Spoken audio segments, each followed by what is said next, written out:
Love it or hate it, this is the all-new Holden Commodore. The thing has copped plenty of criticism. See, it's no longer built here and is considered a cast-off from another market. It's front drive only now and you can't get a V8 engine. The thing has literally melted the internet with people who've bought them copping hate mail via social media. And that's crazy, right? I mean, it's only a car. So in this review, we're going to play the ball and not the man.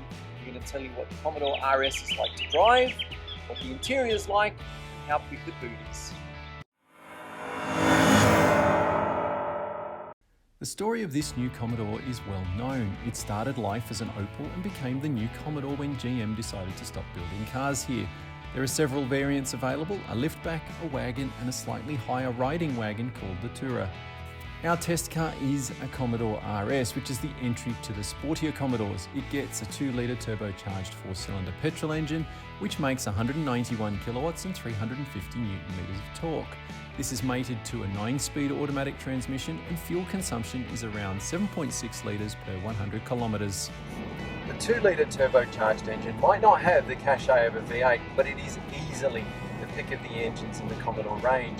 It's better than the turbo diesel and the V6. It's fizzy and energetic. It's fun to drive and there's an exuberance to the car. It's like an overexcited puppy. And the engine is perfectly matched to the 9-speed automatic transmission with its smooth and sharp shifts. Like plenty of other brands, Holden's engineers got to fiddle with the ride and steering on the new Commodore. They wanted to make sure that it suited our roads and our driving tastes. And on the whole, the engineers have done a really good job. The ride is comfortable, there's good body control, and the mid-corner composure is excellent. And they've done a good job on the steering too. It's well weighted and direct, and there's plenty of feel through the wheel. There's also plenty of grip. Now, if I had one gripe, it would be that the engineers probably spent a little bit too much time on high-speed performance and not enough on the low ride quality. See, at around 40 and 50 k's an hour, the suspension does become a little noisy and the ride a little joggly. But perhaps that's a small price to pay for the way this thing corners. The new Commodore, especially this RS variant, really is a lot of fun to drive. The new Commodore looks very different on the outside. It also looks very different on the inside. For a start, you climb down into it and it's got this very low slung cabin. Now the dash layout is stretched across the car here in this sort of long, thin shape, this horizontal layout. Now the idea behind that is to make the car feel wider than it physically is. It doesn't necessarily work because you've got the curvature of the roof, which gives the car this sort of closed-in feeling. And then we come to things like the infotainment screen. Now, it's 7 inches, which is not small, but it looks really small inside the car here. It doesn't have native sat-nav either, which for the price of the RS Commodore is a bit of a shock. Now, it does have Apple CarPlay and Android Auto connectivity though, so if you need to use maps, you're going to have to rely on your smartphone.